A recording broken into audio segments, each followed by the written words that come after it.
እኔ ማን ይሉኛል ብሎ ሲል ጴጥሮስ ቀበል አደረገና እንደዚህ አንተ ክርስቶስ የያው እግዚአብሔር ልጅ ነህ ሲለው እንደዚህ ያለ ጌታ ጴጥሮስ አለው አንተ ብፁዕ ነህ። ይሄንን እግዚአብሔር ካልሆነ በቀር ስጋና ደም የትኛው ተራ ሰው ነው እንዲህ ማለት የሚችለው? እግዚአብሔር ካልሆነ ስጋና ደም ሊገልጽልህ አይችልም ብሎ ሊል የሚችል መምህር ጸሐፍት ከብሉይ ኪዳን ጥራ ከፈለክበት ጥራ ይሄን ሊል የሚችል ማንም የለም። ጴጥሮስ እያለ ያለው ምንድን ነው? አንተ የያው እግዚአብሔር ልጅ ነህ ሲለው የባህሪ መለኮት ነህ ያለው፣ አንተ እግዚአብሔር ነህ ያለው እንደዚህ ያለው አንተ ይሄንን ልካረም አርም ያለው ይሄንን አለ ስጋና ደም ሊገልጽላችሁ እንደዚህ ተወትሱ አገረገዡ ጌታ ኢየሱስ እንደዚህ ያለው አንተ ክርስቶስ የእግዚአብሔር ልጅ እንደሆንክ ንገረን ብሎ ሲለው እሱን አንተ ብለሃል። ይልቁኑ ለሁላችሁ ምነግራችሁ ነገር አለ። የሰው ልጅ አለ በኃይሉ ቀኝ ተቀምጧል፣ በደመና በክብር ሲመጣ ታዩታላችሁ። እንደዚህ ማለት የሚችል አስተማሪ ምኩራብ ውስጥ የለም። ዳስ ዋይ ምድር ተደነቀ፣ ተገረሙ። ለዘመናት ሲሰሙት የነበረው ቃል አካል ለበሰ፣ ወክ አደረገ፣ ሰፈራቸው ላይ ተንቀሳቀሰ። ይሄ ጌታ የኔ ጌታ ነው፣ በኃይል ቀኝ ተቀምጦ በደመና በክብር ይመጣል የሚል አሜን ይላል።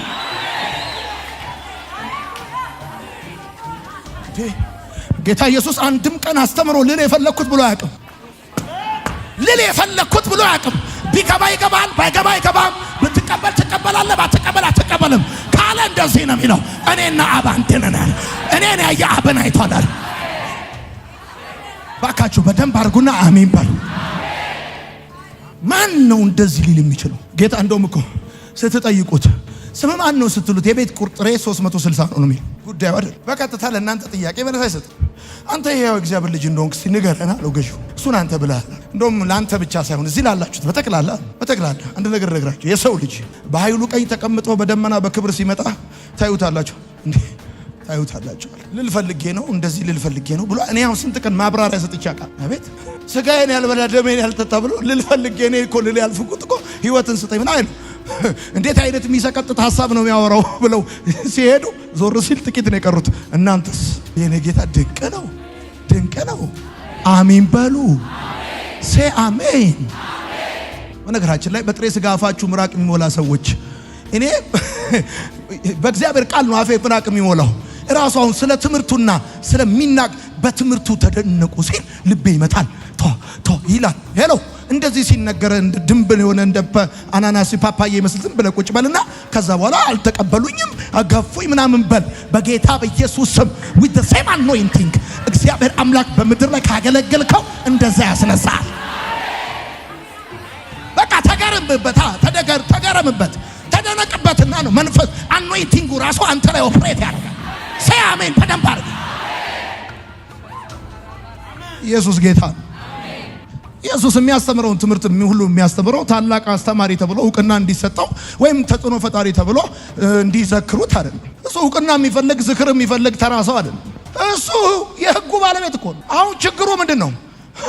እነሱ ዘጸአትን፣ ዘኍልቍን፣ ዘሌዋውያንን ጠቅሰው ነው የሚያስተምሩት። እሱ ራሱ እኮ እሱ ነው እኮ እንደዚህ እኮ ጠቅሰው የሚያወሩት። አልገባህም ያልኩት እሱ ራሱ እኮ ነው መጽሐፍ ሁሉ ስለሱ ነው የሚያወሩት። እነሱ እኮ ጠቅሰው የሚያወሩት እኮ እሱን ነው። እንዴት ይደራረሳሉ? he is the source of the law። ሙሴን እጁን ይዞ ያጻፈው እኮ እሱ፣ ዳዊቱን እጁን ይዞ ያዘመረው እሱ።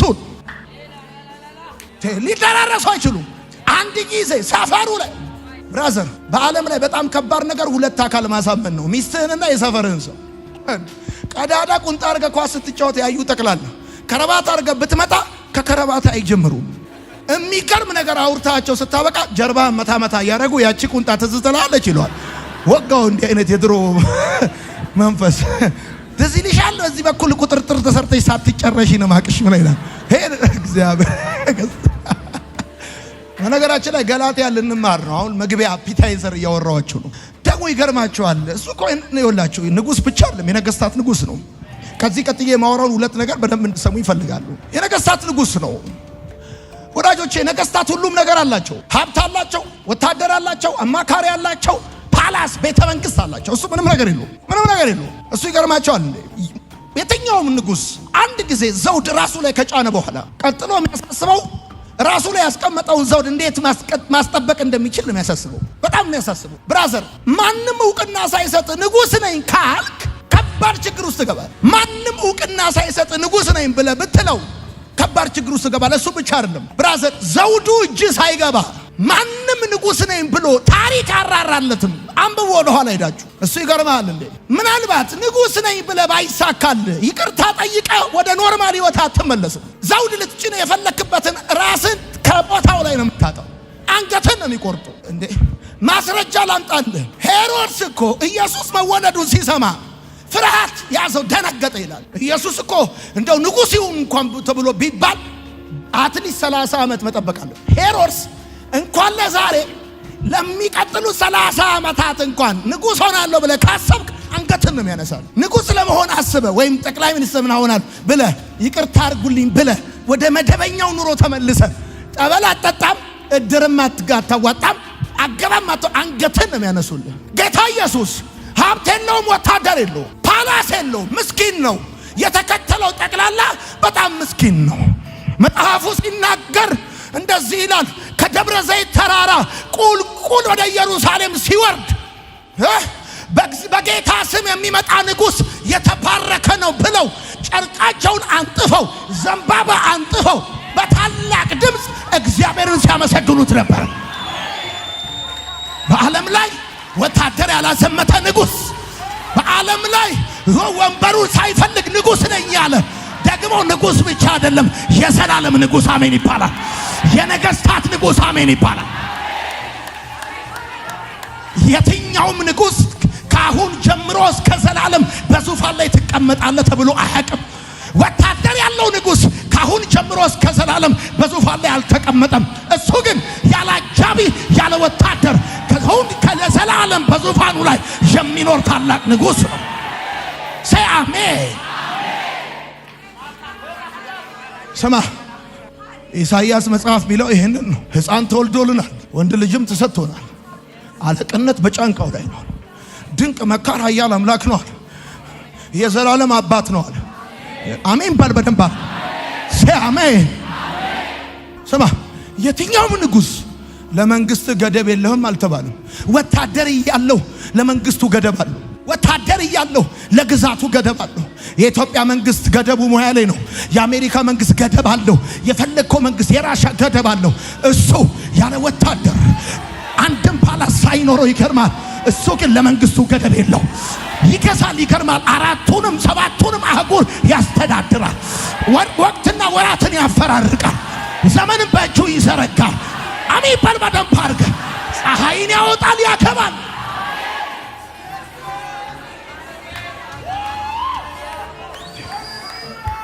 ሲቀልዱበት እኮ ነው። በመስቀሉ አናት ላይ ኢየሱስ የናዝሬቱ ንጉሥ ኢየሱስ የእስራኤል ንጉሥ የዓለም ንጉሥ ብሎ ከላይ ጻፉ። ማፌዛቸው ነው። ንጉሥ ነው ብራዘር። የትኛውም ንጉሥ ድንቅ መካር የዘላለም አባት አልተባለለትም። እሱ ብቻ መሰለ ኃያል አምላክ የተባለለት ንጉሥ የለም። አማካሪ የለውም፣ ወታደር የለውም፣ ሀብት የለውም። እንደውም በጣም ይገርማል። በድህነት ኖሮ ሀብታሞች መቃብር የተቀበረ እሱ ብቻ። የዮናው ስምዖን እኮ ኢየሱስን የቀበረበት የሀብታሞች መቃብር እኮ። ዝም ብለህ አትቀበርም እዚህ። ጌታ እኮ ንጉሥ ነው ብራዘር። እየተባለ ያለው ገብቷል። ኢየሱስን ያጀቡት ሰዎች እኮ ድራማ አይደለም የሚሰሩት። እሱ እኮ ውርንጨላ ላይ ቁጭ ብሎ እኮ ቲያትር አይደለም የሚሰራው። ሄሎ ከደብረ ዘይት ተራራ ቁልቁል ወደ ኢየሩሳሌም እየወረዱ ህዝቡ በታላቅ ድምፅ እንደዚህ ይመጣል፣ እንደዚህ ይላል፣ ሰላም በሰማይ ክብርም በአርያም ይሁን። በጌታ ስም የሚመጣ ንጉሥ የተባረከ በታላቅ ድምፅ እና ሊቀ ካህናቶች ወዛ የሕግ አለቆቹ እንደዚህ እየተከተሉ ከልክላቸው ይላል ጌታ። እንደዚህ አለ። እነሱ ዝም ብሎ ቢሉ አለ ድንጋዮች ይጮኻሉ አለ። እኔ ንጉሥ እንደሆንኩኝ ድንጋይ ሕይወት የሌለው ነገር ይመሰክራል። ኤርትራ የመሰከረው እሱ ንጉሥ እንደሆነ ነው። ሲና የመሰከረው እሱ ንጉሥ እንደሆነ ነው።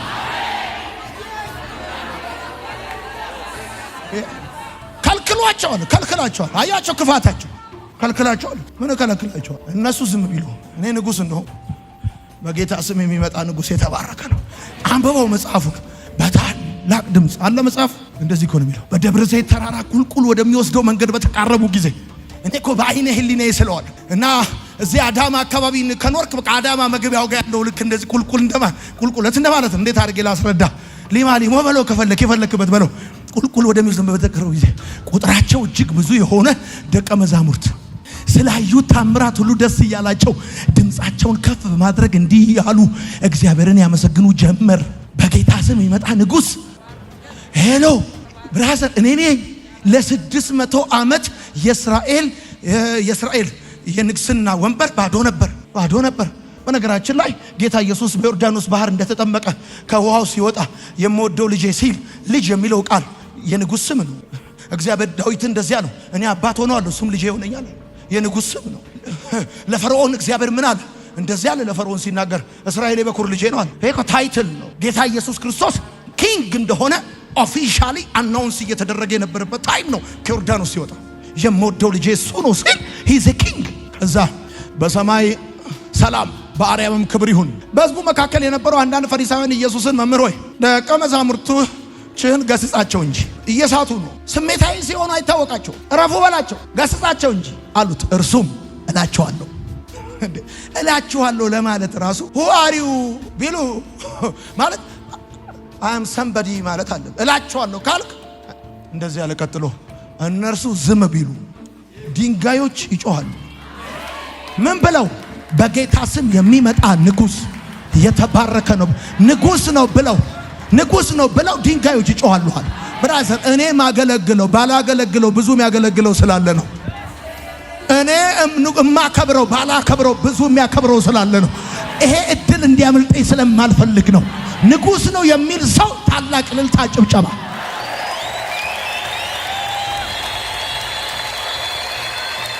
ንጉሥ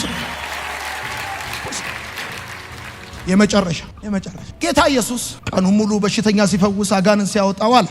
ከዛ አመሻሽ ላይ ከደቀ መዛሙርቱ ጋር በጀልባ ተሳፈረና ወደ ባህሩ ወደዛኛው ዳርቻ ማቅናት ጀመሩ። እንደምታውቁት ጌታ ኢየሱስና ደቀ መዛሙርቶቹ የገሊላ ባህርን በሚገባ ያውቁታል። አብዛኛው የጌታ ኢየሱስ ክርስቶስ ትምህርትም ሆነ የፈውስ አገልግሎት የተከናወነው በገሊላ ባህር አካባቢ ነው። ጴጥሮስም ሆኑ ከጴጥሮስ ጋር የነበሩ ጥቂት ደቀ መዛሙርት ወደ ጌታ ወደ ኢየሱስ ከመምጣታቸው በፊት አሳ ያጠምዱ የነበሩት በዛው የገሊላ ባህር አካባቢ ነው። የገሊላ ባህር ትልቅ የሚባል ባህር አይደለም። ከባህርነት ይልቅ እንደውም ኩልል ያለ ሐይቅ ነገር ነው። ዙሪያው 53 ኪሎ ሜትር ይሸፍናል። ጥልቀቱ ደግሞ 213 ሜትር ጥልቀት ያለው ባህር ነው። ተምዘግዛጊ ንፋስ በሚልኩ ተከታታይ ሸለቆዎች የተከበበ ነው የገሊላ ባህር እና ከነዚህ ሸለቆዎች የሚመጣው ንፋስ ማስጠንቀቂያ ሳይሰጥ ድንገት የሚመጣ ኃይለኛ ማዕበል ነው በገሊላ ባህር ላይ የሚያስነሳው። እና አንድ ጊዜ የሆነው እንደዚህ ነው። ጌታ ኢየሱስ ክርስቶስ ከደቀ መዛሙርቱ ጋር ወደ ባህሩ ወደ ገሊላ ባህር ወደዛኛው ዳርቻ ለመሄድ በመሄድ ላይ ሳሉ በባህሩ መካከል ላይ ደርሰው እያለ ድንገት ኃይለኛ የሆነ ንፋስ ተነሳ፣ ወጀብ ተነሳ እና በጣም እንግዳና የሚረብሽ ነገር ስለነበረ ማቴዎስ ራሱ ሲዘግበው ምን አለ? ኃይለኛ ማዕበል ነበር አለ። እናንተ በደንብ ማንበብ ትችላላችሁ ምን አይነት ማዕበል እንደነበረ ማለት ነው። እናም ቀጥሎ ሲናገር ምንድን ነው የሚለው? ስለዚህ ስለ ማዕበሉ ሁኔታ ሲናገር ያን ቀን በመሸ ጊዜ ይላል። ቆይ አነበዋል። በመሸ እኔ ነኝ። ከዛ እንደዚህ ይላል ማቴዎስ የማዕበሉን ሁኔታ ሲገልጽ ያለው ሴሲሞስ የሚል ቃል ተጠቅሞ ነው ያለው። ሴሲሞስ ማለት በውሃ ላይ እንዳለ የመሬት መንቀጥቀጥ ማለት ነው። ማለት በጣም ከባድ የሆነ ነገር ነው የተከሰተው። በዚህ ውስጥ ጌታ ኢየሱስ በታንኳ የኋለኛው ክፍል ተኝቶ እንደነበረ በደንብ አድርጎ ይዘግብላቸዋል ማቴዎስ ራሱ። እና በጣም ተጨንቀው በነበረ ጊዜ ሄደው ጠሩት። ታውቃላችሁ እናንተ ታሪኩን አልደግመው። ሄደው ጠሩት። ጌታ ኢየሱስ ክርስቶስ በሚገርም ሁኔታ ተነሳና ንፋሱን ገሰጸው፣ ባህሩንም ጸጥ ረጭ በላለው ነው የሚለው። ልክ አባት ልጁን እንደሚገስጽ ነው ባህሩን የገሰጸው፣ ንፋሱን የገሰጸው። ገሰጸው አለ፣ ንፋሱ ጸጥ ረጭ አለ። ማርቆስ ፍጹም ጸጥታ ሆነ አለ። አቤት! ልጅን ገሰጸታል ዝበል ዋ ሁለተኛ ድምፅን እንዳልሰማ በለላቃል። ልክ እንደዛ ገሰጸው አለ። እንደዚህ ነው የሚለው። ማዕበሉም አለ ጸጥ ረጭ አለ። ጸጥ ረጭ አለ። አሁን ብራዘር ደቀ መዛሙርቶች ከዚህ በፊት ማዕበል ሲመጣና ሲሄድ በደንብ ያውቃሉ። ይሄኛው ቀን ግን የተለየ። ለምን? ንፋሱ በአንዴ ሊቆም ይችላል። የባህሩ እንቅስቃሴ ግን ወዲያው ሊቆም እንደማይችል ያውቃሉ። እና ጌታ ኢየሱስ አንቀሳቃሹንም ተንቀሳቃሹንም አንተ ነው ጸጥ ያደርጋል። እንዴት ልበል? እኔ አይን ነገር እኮ ብቀፈው ታው ብትለይ እኔ ባቆምም እሱ ይቀጥላል። ለምን? እኔ ወደሱ የላኩት ኃይል እስኪቆም ድረስ። የኔ ጌታ እኮ ብራዘር ንፋሱን ጸጥ በላሉ ገሰጸኝና ባህሩንም ጸጥ ረጭ በላሉ። ፍጹም ቆይ ጸጥ ፍጥረት ቃሉ ሲሰማ የሰር ነው የሚለው። ከየት እንዳመጣቸው ያውቃል። አሜን። በደንብ አርጋ አሜን በል። አንተ ለመገሰጽ ሞክረህ ታውቃለህ? ባህር ማዕበል ትራይት ውጣና ከፈለክ ሐዋሳ ሂድና ገስጸው። እኔ ዝናብ ለመገሰጽ ሞክሬ ያውቃል። ንጉሴ ሮባ ሲያረጋ ይቼ ሐዋርያው ንጉሴ ሮባ ሲጸልይ ያየው አንድ ኮንፈረንስ ላይ ጌታ ሆይ ዝናቡ ይቁማል። ቆመ አየው። በስንት አያቴ ቤት ውሃ ልክ ላይ ቆሜ ዝናብ መጣ። አረ አቆመዋለሁ ብዬ በጌታ በኢየሱስ ስም ቆም አልኩ። ብራዘር ዶፍ ዘነበ። ዶፍ ካካካካካ በጌታ በኢየሱስ ስም ዝነብ አልኩ። ከቲ ይኸውልህ በየትኛውም አይነት ሁኔታ ውስጥ እለፍ ግባ ሁን፣ ያንን ሁኔታ ከረበሸክ ጌታ የሚገስጸው አንተ ልጅን እንደምትገስጸው ልክ እንደዛ ይገስጸዋል። ዛሬ በጌታ በኢየሱስ ስም አምላክ ንጉሥ ነው። የትኛውም የረበሸ ነገር ጸጥ ረጭ ይላል። ሰይ አሜን በደንብ አድርግ። ቆይና አንብበው። እንደዚህ አለ። ያን ቀን በመሸ ጊዜ ወደ ማዶ እንሻገር አላቸው። እነርሱ ሕዝቡን ትተው በጀልባ ውስጥ እንዳለ በዚያው ይዘውት ሄዱ። ሌሎች በጀልባቸውም አብረውት ነበሩ። በዚህን ጊዜ ኃይለኛ አውሎ ንፋስ ተነሳ። ማዕበሉም ይሄን የሚለው እንግዲህ ማቴዎስ ነው። ኃይለኛ አውሎ ንፋስ ተነሳ አለ። ሴሲሞስ የሚል ቃል የሚጠቀመው በምድር ላይ እንዳለ የመሬት መንቀጥቀጥ በውሃ ላይ ያለ የመሬት መንቀጥቀጥ እንደማለት ነው። ተነሳ።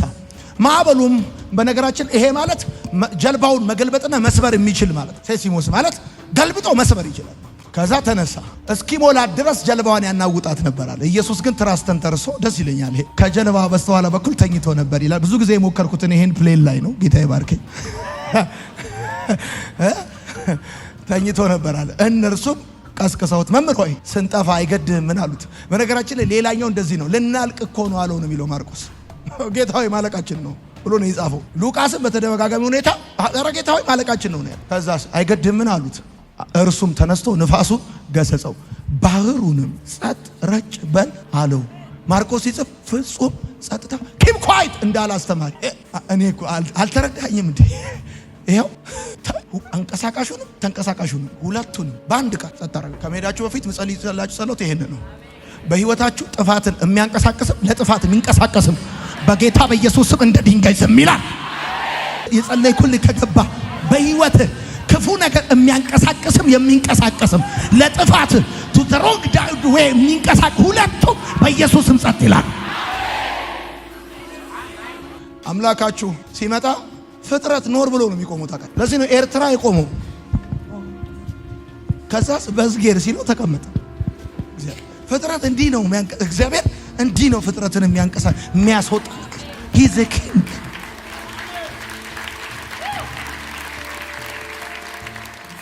አልዓዛርም በአራተኛው ቀን በስም ጠርቶ በህይወት ያኖረው። አልዓዛር በህይወት የኖረው በአራተኛው ቀን ስለተጠራ አይደለም። ጠሪው እሱ ህይወት ሰጪ ሳይሆን ህይወት ስለሆነ በአርባኛ ቀንም ቢጠራው ይቆማል። እነዚህ የደረቁ አጥንቶች በህይወት ተገጣጠሙ፣ ቆመዋል። መቆም ብቻም ብርቱ ሰራዊት ሆኖ ቆመዋል። ኢዝ ኤ ኪንግ። ስለዚህ ይላችኋል አይደለ? ጌተሰማኔ ማለት የምትጽፉ ሰዎች ጌተሰማኔ ማለት የወይን መጭመቂያ ማለት። በወይን መጭመቂያው እንደ ደም ነጠብጣብ ያለ ፈሳሽ ከሰውነቱ ይወጣ ነበር አይደል የሚለው። ሰው ከፍተኛ ጭንቀት ላይ ሲመጣ የሚሰማው ነው። ይሄ ሄማቶይድራሲስ የሚባል ኬዝ ነው። ጌተሰማኔ ማለት የወይን መጭመቂያ ማለት ነው። ተስልክላችሁ እነዛ ወታደሮች ጌታ ኢየሱስ ሊይዙ ሲመጡ ትዝ ይላችኋል አይደል? ኢየሱስ የትኛው ነው አሉ። እኔ ነኝ አላቸው። እኔ ነኝ ሲላቸው ወደቁ አለ መጽሐፍ። አንተ በል እስቲ አሁን ከፈለክ ፌደራል ፖሊስ ይምጣና እኔ ነኝ በል አንተ ነህ ብለው ይዘው ሄዳል። ጌታ እኔ ነኝ አለ። እኔ ነኝ ማለት ያህዌ ነኝ ማለት ያለና የሚኖር እኔ ነኝ በላቸዋል። ይሄን ብሎ ማን ፊት ይቆመ? ወደቁ አለ። ከዛ ተነሱ እንደምንም ብለው ማን ነው ሲል እኔ ነኝ አለ። ወደቁ። በቃ በሶስተኛ ተዋቸው። እናንተ እንደምታውቁት የመቃብሩ ድንጋይ የተከፈተው ለደቀ መዛሙርቱ ነው። እሱ መቃብሩ ሳይከፈት ነው የወጣው። የመቃብሩ መከፈት አያስፈልገው። ምናልባት አንዳንዶቻችን ከኛ በላይ አጋንንቶች የስሙ ኃይል ገብቷቸዋል። ታውቃ አትጥራብኝ ይሄን ስም ይላሉ። ኢየሱስ ስትል አይወድም። ኢየሱስ ስትል ያጓራል። በቃ ስሙ ከስሞች ሁሉ በላይ ነው። ጉልበት ሁሉ ይንበረከክለታል። ፍጥረት ስሙን ሲሰማ የሰር ይላል። ንጉሥ ጳውሎስ ደብዳቤ ይዞ ደቀ መዛሙርቱን ሊያሳድድ ሲሄድ መንገድ ላይ ያዘው ጌታ። የኔ ጌታ እኮ በጠረባን ይጣል ወደቀ። በቃ ማን አንተ የምታሳድደኝ ብሎ ቁጭራ አሳድ እኔ ነኝ ያለ። ምን አረግ ዘንድ ትወዳለህ? ሂዝ ኪንግ። አንደኛ እሱ አንደኛ ብላችኋል። የህጉ ባለቤት ነው። ሁለተኛ አልጻፋችሁ ማለት የነገስታት ንጉስ ነው። የነገስታት ንጉስ ነው። ሶስተኛ የጌቶች ጌታ ነው። የፍጥረት ሁሉ ባለቤት። ስታመልኩት፣ ስታመሰግኑት፣ በህይወታችሁ ላይ ስትሾሙት። እችን ተናግሬ ጨርሳለሁ። ሰይጣን ክብር የሚፈልግ ስለሆነ ጌታ ግን ክብር የሚገባው ነው። አቤት ጌታ ክብር የሚፈልግ አይደለም፣ ክብር የሚገባው ነው። እና አንድ ቀን ካጓደላችሁበት ቆልምሞ ነው እዚህ የሚያዞራችሁ። በቃ አረፋ በረፋ ነው የሚያደርጋችሁ። አንድ ቀን ካጓደላችሁበት በቃ የዶሮ አንጀት፣ የበጋገጭ ምናምን፣ የቡና ተላ ምናምን በቃ ኮሲ ለኮሲ ቱቦ ለቱቦ ካልጎተታችሁ አይረካም። በቃ የኔ ጌታ ግን ማንም ሳያከብረው እሱ ንጉስ። ቆይ ለምሳሌ ፀሐይና ጨረቃን ከመፍጠሩ በፊት ጌታ ቀን ይቆጥር እንደነበር ታውቃላችሁ። ፀሐይና ጨረቃን በሶስተኛው ቀን እንደፈጠረ ታውቃላችሁ። ትልቁን በቀን ትንሹን በሌሊት እንዲሰለጥኑ በጠፈር አኖራቸው ይላል። ከዛ በፊት ግን አንድ ቀን ብሏል፣ 2 ቀን ብሏል። የኔ ጌታ እኮ ያለ ፀሐይና ያለ ጨረቃ ከፈለክ 1 2 3 4 ይላል። ካልገባ ተኮ ለማሰዲ ማለት አንተ እኮ ሲገባና ሲወጣ ጠብቀህ ነው 1 2 የምትለው። የኔ ጌታ ፀሐይም ጨረቃም ሳይኖሩ 1 2 3 ይላል። በጣም ደስ የሚለኝ ነገር ተናግሬ ጨርሳለሁ። ሰማይና ምድር ኑ ሲላቸው ለምን ብለው ሳይሉ ነው የመጡት። ሂዱ ሲላቸው ወዴት ሳይሉ ሹልክ ብሎ ነው የሚሉት። የሰር ነው የሚሉት። እንደ እንጀራ ነው የሚጠቀልላቸው። ኑ ሲላቸው ኢኮኖሚው አልጨመረም። አቤት ሂዱ ሲላቸው ክስረት አይደርስበትም። የኔ ጌታ ደስ ይለኛል። ደግሞ የመጨረሻ ከክህደት በኋላ የሚሾም የኔ ጌታ ብቻ ነው።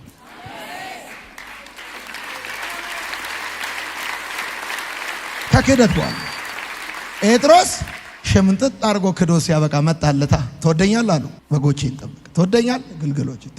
ትወደኛለህ? ወዳጅ ነው በዘመኑ። እስቲ አሜን በሉ። ለወደደን ከበደላችን በደሙ ላጠበን